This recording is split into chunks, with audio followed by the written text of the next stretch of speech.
Zia colony سے نکالے گئے، اسی طرح میرے ساتھ 5,000 لوگوں کے ثبوت ہیں، اور صرف زبان میں آپ اسے کاروبار ختم کر کے جائے گا تو کیا یہ نفرت، یہ لسانیت یہ پھیلے گا نہیں؟ اگر آپ اس کو روک دیں، اسی طرح کی لسٹیں آپ کو بلوچ بھی دکھائیں گے، توجہ بھی نہیں صاحب، اسی قسم کی لسٹیں آپ کو بلوچ بھی دکھائیں گے، اسی قسم کی لسٹیں آپ کو مہاجر بھی دکھائے گا، وہ بھی کہتا ہے کہ ہمارے لوگ مارے جا رہے ہیں۔ میں ذرا نبیل کمور صاحب سے جانا ہے تو میں آپ کے پاس آتا ہوں، اس کے بعد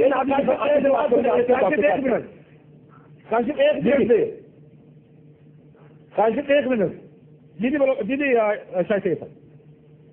شاید میں یہ کہتا ہوں کہ نہ بلوچ پولیس ہو نہ پٹھان پولیس ہو، آرمی تو سب کی ہے، ہو جائے کوئی ادارہ آ جائے کہ وہ آ کے اکراس رپورٹ، اگر میرے پارٹی میں ایسے ہیں جو میرے اردو بولنے والے بھائیوں کو تکلیف ہے ان سے، سب سے پہلے ان کو پکڑے اریسٹ کرے، میں ان کے ساتھ ہوں۔ اگر میرے گھر میں ایک چوہا مردار ہو جائے اور بدبو کرے، میرے گھر میں بدبو آ رہا ہے، اگر اس چوہے کے میرا پڑوسی آ کے اس کو نکال کے باہر پھینک دے اور میرے گھر میں خوشبو آ جائے گا تو مجھے اور کیا چاہیے خدا سے؟ میں تو بادشاہ خان کا پیروکار ہوں، میں سب چاہتا ہوں کہ بندوق اور ٹارگٹ کیل اور لینڈ مافیا اور ڈرگ مافیا اگر بادشاہ خان کی پارٹی میں آئے گا تو کیا بادشاہ خان کے پیروکاروں کو تکلیف نہیں ہوگا؟ ٹھیک، نکال دیں اس کو، بالکل۔ لیکن مسئلہ پھر وہ یہ وہیں پہ آ گیا نا سر، یہ مسائل اور یہ کمپلین سارا نبیل کمور صاحب ہمیں سر لائن پہ موجود ہے؟ جی میں موجود ہوں۔ میں سر اتنا کہنا چاہ رہا ہوں کہ شاہد صاحب کو یہ کیا پولیس ہے کیا؟ پولیس کوئی کہ مجھے پتا ہے کالی بھیڑیں ہر جگہ موجود ہیں، پولیس کے اندر بھی، جس طرح میں نے سر اس میں زیادہ کالی بھیڑیں آ گئی ہیں نا، پولیس تو نہیں، پولیس تو ناکام ہو گئی۔ میں آپ کو بڑی انٹرسٹنگ ایک مثال دوں، ابھی پچھلے دنوں کی بات ہے، ایک لانڈی کے علاقے میں ایک زمین پہ چند جو ہے وہاں پر لینڈ گریبر سے قبضہ کیا، جو ہمارے پارٹی کے ہمارے گوٹوں کے جو لوگ تھے ان کی گوٹ کی زمین کے اوپر قبضہ کیا۔ میں خود چل کر گیا ڈی آئی جی ایسٹ کے پاس، جو ابھی نیا ڈی آئی جی ایسٹ ہے اکرم گوجا کا، اس نے اسی وقت کہا بالکل جی ایکشن لیں گے۔ میں نے کہا جی ادھر وہ ایریا ایسا ہے لانڈی کا وہاں پر، لیکن آپ ایم ایل اے نا جی نبیل کمور صاحب، آپ کے کہنے پہ تو ایکشن لے لیں گے، کمپلیٹ ہونے دینا، غریب آدمی کا کیا ہوگا؟ کمپلیٹ ہونے دینا، میں کہنا کیا چاہ رہا ہوں۔ وہ ڈی آئی جی ایسٹ کیا کہتا ہے مجھے، اس نے ڈی پی او کو بلایا، ڈی پی او لانڈی کو، اور کہا فوراً ایکشن کرو اور یہاں سے جو یہاں پہ کرمنلس بیٹھے ہوئے یہاں سے نکالو اور ان کو جو ہے انصاف دلاؤ بندوں کو۔ آپ یقین کریں میں وہاں سے نکلا ہوں، تھوڑی دیر بعد میں نے ڈی پی او کو فون کیا، اس سے بہت سر آئی ایم سوری، مجھے ڈی آئی جی صاحب نے آپ کے سامنے تو کہہ دیا، لیکن بعد میں ایک منسٹر کا فون آ گیا اور ڈی آئی صاحب نے کہا بابا ہم ان کے بیچ میں نہیں پڑتے، یہ سیاسی لوگ ہیں، یہ منسٹر کا فون آ گیا، کچھ نہیں کرو۔ تو پولیس بھی جو ہے یہ حالت تو پولیس کی ہے، نو ڈاؤٹ۔ اگر پولیس کی حالت ہے پھر یہ لاشیں گرنے دیں۔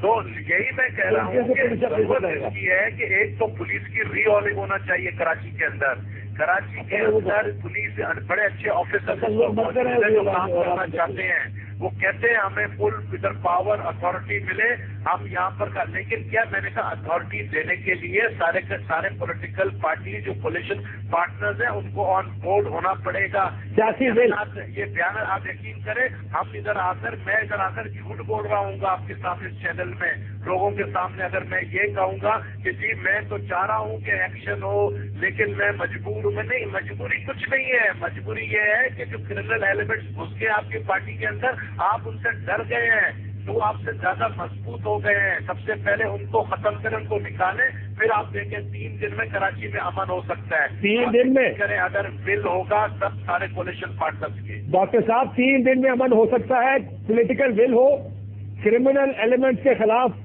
آپ کارروائی کرنے کو تیار ہو۔ نبیل صاحب نے بھی واقعہ سنا ہے کہ جب اگر کچھ آپریشن پولیس کرنا بھی چاہتی ہے تو کوئی وزیر روک دے گا، کوئی سیاسی جماعت روک دے گی، کوئی گروپ آ کے کہے گا کہ جی ہمارے لوگ ہیں، پھر تو کراچی میں امن نہیں ہو سکتا۔ بدن کا تھوڑا سڑ چکا ہے، اس میں سے پیپ نکل رہی ہے، پھیلتا جا رہا ہے، کینسر بن چکا ہے، اب اس پر مرہم مت لگائیے، دوائی مت دیجیے، اس کا صرف اور صرف آپریشن علاج ہے۔ اگر آپ کے پھوڑے کو نہیں نکالا، آپریشن آپ کہہ رہے ہیں اس کا علاج صرف آپریشن ہے، اور اگر آپریشن نہیں کیا گیا، میں بہت ذمہ داری کے ساتھ یہ جملہ ادا کر رہا ہوں کہ کراچی میں مرنے والوں کا تمام جتنے لوگ مر رہے ہیں ان کا خون اشفاق پرویز کیانی صاحب کی گردن پہ ہوگا، چیف جسٹس افتخار چودھری صاحب کی گردن پر ہوگا، اور یقیناً زرداری صاحب کی گردن پر تو ہوگا۔ آپ یہ یعنی آپریشن اگر نہ کیا گیا تو اس کے ذمہ دار یہ سب لوگ ہوں گے، یعنی اس حد تک नागुजीर हो गया ऑपरेशन। आप पुलिस की बात कर रहे हैं, पुलिस वाले डरते हैं, उनके पास असला नहीं है, वो इलाकों में जा नहीं सकते। रजाकाबाद ट्रेनिंग कैंप के लिए वो आ रहे थे, उनको बसों से उतार के उनको सामने गोलियों के सामने खड़ा करके उन पर गोलियां चला दी गई। पुलिस के बस की बात नहीं है काशिफ भाई। यहाँ पर जब तक फौज नहीं आएगी, ये बहुत बुरे हालात हैं। आप यहाँ आकर देखें, ये मकबूजा इलाका बना हुआ है। यहाँ सहरी और इफ्तारी सही तरह से नहीं हो रही है। शहर की जो रौनकें और चहल पहल होती थी, मैं खुद गया हूँ जिला अस्पताल, एक दिन ट्रांसमिशन किया मैंने वहां से अपनी रमजान की, जिस तरह वहां पर इमरजेंसी में लोग लाए जा रहे थे, जख्मियों पे जख्मी, और सऊद मिर्जा साहब बहुत ही सर झुकाए हुए, बहुत ही आजिज़ी के साथ गुफ्तगू कर रहे थे। खौफ का शिकार हैं सब पुलिस वाले। ये सिर्फ और सिर्फ फौज हल कर सकती है। अगर फौज को नहीं बुलाया, मैं फिर आई रिपीट कि ये याद रखिए कि ये अल्लाह ताला का एक निज़ाम है, एक हिसाब किताब का सिलसिला है। अशफाक परवेज कियानी साहब, चीफ जस्टिस इफ्तिखार चौधरी साहब और यकीनन आसिफ रज़ाई साहब, इन सब की गर्दनों पर ये कराची का खून होगा जो लोग मारे जा रहे हैं बेगुनाह। सर, लेकिन इफ्तिखार चौधरी साहब ने मुझे एक बात बताइएगा, मैं दोनों मेहमानों से और तीनों से ये सवाल पूछना चाहूंगा कि इफ्तिखार चौधरी साहब ने डॉक्टर साहब सो मोटो नोटिस ले लिया है। अच्छा, यानी इफ्तिखार चौधरी साहब अब क्या करेंगे? आपका क्या ख्याल है कि शुरुआत कैसे करेंगे? उनकी जिम्मेदारी थी, मुझे नहीं पता था। आपने बताया कि सो मोटो एक्शन ले लिया है, लिहाजा वो बड़ी जिम्मा हो चुके हैं। अब वो अपनी जो भी करते हैं जुडिशियल कार्रवाई, बट आप अगर हो उनकी जगह, आप पहले किसको बुलाना चाहेंगे? जी, मैं तो अगर उनकी जगह, वो बहुत ही नेक इंसान है और बहुत मुंसिफुल मिजाज है, लेकिन अगर मैं उनकी जगह पर होता तो मैं सबसे पहले हुकूमत से ये कहता बुलाकर के, आपके पास जब आईनी इख्तियारात मौजूद हैं, आइन के अंदर ये गुंजाइश है कि किसी भी इमरजेंसी की सूरत हाल से निमटने के लिए आप फौज को तलब कर सकते हैं, तो क्यों नहीं बुलाते फौज को? इस वक्त इमरजेंसी तो है, और क्या है? फौज होती है हालत अमन के अंदर अपने काम करती है और हालत जंग में भी अपना काम करती है। क्या ये हालत जंग नहीं है? क्या लोग मर नहीं रहे? सड़कों पे लाशें फेंकी नहीं जा रही, बोरियों में बंद कर करके उनके टुकड़े, चाहे वो मुहाजिरों के हों, चाहे वो पख्तूनों के हों, चाहे वो बलोच। मैं जनाब असलियत का कायल ही नहीं हूँ। मैं कहता हूँ कि सारी कौमियत, मैं मानता ही नहीं हूँ कि जनाब आप किसी एक कौमियत की बात करिए। पूरा पाकिस्तान गुलदस्ता है, ये मेरी कौम है, सब मेरे वतन के लोग हैं, सबकी लाशें फेंकी जा रही हैं। तो क्या इस वक्त उनकी जिम्मेदारी नहीं बनती कि आईनी तौर पर, मैं ये नहीं कह रहा कि फौज आ जाए, हम कोई मार्शल लॉ की दावत दे रहे हैं, आइन के अंदर ये शक मौजूद है कि हालत इमरजेंसी ऐसी हो जिसके अंदर फौज को तलब किया जा सकता हो, तो क्यों नहीं तलब करते? बुलाया जाए फौज को।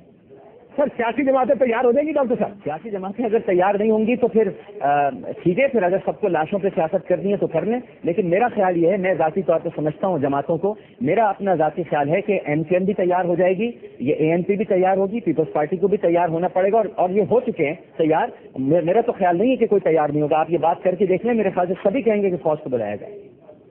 पीपल्स पार्टी के अलावा शाही सैयद साहब, पीपल्स पार्टी कहती है नहीं, आप भी कहते हैं फौज को बुलाया जाए, एमकेएम भी कहती है फौज को बुलाया जाए, पीपल्स पार्टी कहती है पुलिस और रेंजर्स ठीक है। वो क्यों कहते हैं ये बात शाही सैयद साहब? देखिए, पीपल्स पार्टी इसलिए कह रही है ना बात, पीपल्स पार्टी की गवर्नमेंट है, वो अपने तौर पर दुरुस्त बात कह रहे हैं। वो चाहते हैं कि शायद पॉलिटिकल माहौल के जरिए या डायलॉग के जरिए मसले को हल कर लिया जाए, लेकिन डायलॉग हो चुका है ना काशिफ भाई, बहुत हुआ है ना डायलॉग, बहुत हुई ना मफाहमत, बात पे बात, गुफ्तगू पे गुफ्तगू, चलिए फिर आपको मना लेते हैं, चलिए फिर बात कर लेते हैं। बस अब तो पानी पुल से भी नीचे गुजर चुका है, बहुत बुरे हालात हैं।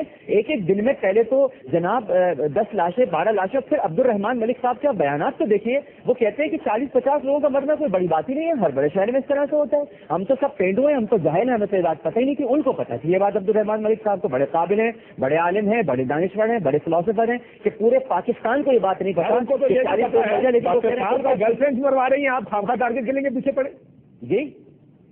उनको तो ये भी पता है कि गर्लफ्रेंड बॉयफ्रेंड को, बॉयफ्रेंड गर्लफ्रेंड को मरवा। अंदाजा लगा लीजिए ना, आप अंदाजा लगा लीजिए, जिस मुल्क के वजीर दाखिला की संजीदगी का ये आलम हो, तो अगर वहाँ फौज से आने का मुतालबा ना करें तो और क्या करें काशिफ भाई?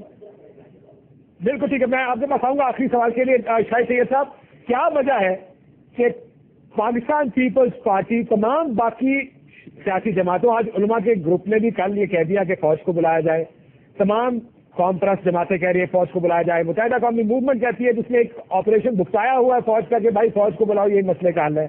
आप ये मान रहे हैं, वो जो आज मीटिंग हुई आपकी वज़ीर आज़म साहब के साथ, आपने बात की होगी, उनसे कहा होगा कि फौज इस मसले का हल है, क्या कहते हैं आपसे?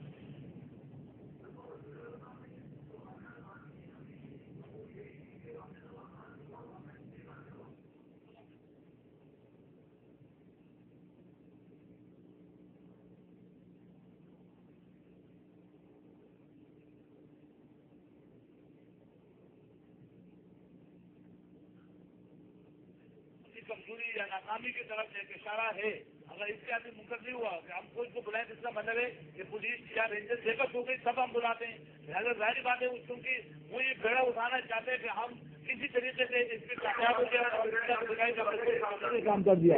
लेकिन जहाँ इंसानी जाने जा रहा है, रोजाना 30-40 बंदे मर रहे हैं, उसमें कोई कमी नहीं आ रही है। तो मैं बोलता हूँ आप अगर बातें करना चाहते हो, आप वो मशावर करते रहो, इसमें कोई बुराई नहीं है, आप करते जाओ, टेबल टॉक पे करो, और हाल ही टेबल टॉक है। लेकिन उसके साथ पुलिस को नहीं समझो किसी इजाजत की, या रेंजर्स को इस इजाजत लेने की जरूरत ही नहीं है। ये तो पुलिस डिपार्टमेंट का काम ही है। आईन कानून ने उसको दिया है कि आप कातिल को पकड़ लो, तो पुलिस इजाजत किस बात की मांग रही है, रेंजर्स किस बात की इजाजत मांग रही है? अगर ये अंदर खाना इनको कोई मशावत ऐसी कोई फैसले किए कि नहीं पकड़ना नहीं है, तो ये गलत है। पुलिस रेंजर्स किलर के खिलाफ, land mafia, drug mafia, kappa mafia, भट्टा माफिया, उसमें किसी से पूछने की जरूरत क्या है? क्या ये मुझसे पूछेगा तो फिर पकड़ेगा? ये कोई कानून है? ये कोई आईन में लिखा है कि तुम सियासतदान से पूछो? तो उसका काटने की क्या जरूरत है? अगर एक मसले का हाली फौजी ऑपरेशन है तो उसमें पूछने की क्या जरूरत है? मेरा आखिरी सवाल है दोनों मेहमानों से, ब्रीफ जवाब दीजिएगा। अगर डॉक्टर साहब ये पहले बताइएगा कि फौज ने कहा कि हम तैयार हैं, यानी उनको भी हालात की नजाकत का और सीरियसनेस का अंदाजा है। पीपल्स पार्टी कहती है नहीं, तो फौज क्या करे? फौज खुद तो आ नहीं सकती, ज़ाहिर है पीपल्स पार्टी लेकर आएगी। और हमें ऐसा लगता है कि पुलिस और रेंजर्स इनइफेक्टिव, गैर मौसर हो चुके हैं। क्या करेंगे अब? आखिरी अगले हफ्ते में आपको क्या होता नजर आ रहा है कराची? देखिए जी, मैं अगर मेरी किसी जुमले की गिरफ्त ना हो, क्योंकि अमूमन मेरी हर चीज़ की बड़ी गिरफ्त हो जाती है और बड़ी कुछ उल्टी सीधी बातें भी इसके साथ शामिल कर दी जाती हैं, लेकिन मैं अगर आपकी इजाज़त हो तो ये अर्ज़ करूँ कि ये मुल्क है तो हम सब कुछ हैं काशिफ भाई, और अगर मुल्क नहीं है पाकिस्तान तो ना काशिफ अब्बासी है, ना आमिर लियाकत है, ना शाही सैयद है, ना नबील कबूल है, ना MQM है, ना पीपल्स पार्टी है। सीधी सी बात है। पाकिस्तान हमारा वतन है, बड़ी कुर्बानियों के बाद हासिल किया है, ये अंग्रेजों ने हमें तश्त में रख के नहीं दिया है।